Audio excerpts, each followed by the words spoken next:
விலகாதவர் என்றால் சவுக்கு சங்கர் வழக்கில் என்ன நடந்தது? 2 பேர் எனக்கு அழுத்தம் கொடுத்தார்கள் என்று அவர் சொல்லுகிறார். ஒரு நேர்மையான நீதிபதி அழுத்தம் கொடுத்தவனை அடுத்த நிமிடமே காவல்துறையிடம் பிடித்து கொடுத்திருக்க வேண்டாமா? அதாவது இந்த புதரை கலைத்து விடுவது என்பார்கள்.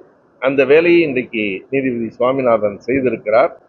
புதர் கலைக்கப்பட்டிருக்கிறது. உள்ளே இருந்து என்னென்ன வெளிவருகிறது என்பதை நாம் பொறுத்திருந்துதான் பார்க்கிறோம்.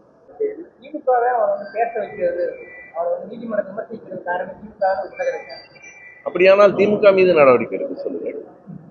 திமுக தான் வாஞ்சிநாதனை பேச வைக்கிறது, தூண்டி விடுகிறது என்றால், தூண்டி விடுகிறவர்கள் மீது நீங்கள் வழக்கு தொடுக்க. அதற்கு ஏதேனும் ஆதாரம் இருக்கிறதா? அறிக்கை வெளியிட்ட 8 நீதிபதிகளுமே திமுக ஆதரவு நீதிபதிகள். அதனாலதான் வாஞ்சிநாதன் சப்போர்ட் பண்றாங்க. பின்புலத்திலே அவங்க கருத்து வைக்கிறாங்க. அவர்கள் திமுக ஆதரவு நீதிபதிகள் என்றால் ஜி ஆர் சுவாமிநாதன் எந்த ஆதரவு நீதிபதி?